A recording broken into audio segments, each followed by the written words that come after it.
পারের আমিটি তোমার পারের তুমির বিরহে বিরোহিণী।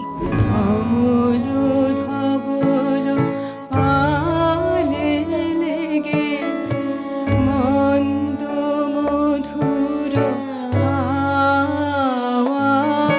একটা কথা বলিতে বলিতে শ্রুতে আরেকটা কথা ভাসিয়া আসে। ওরে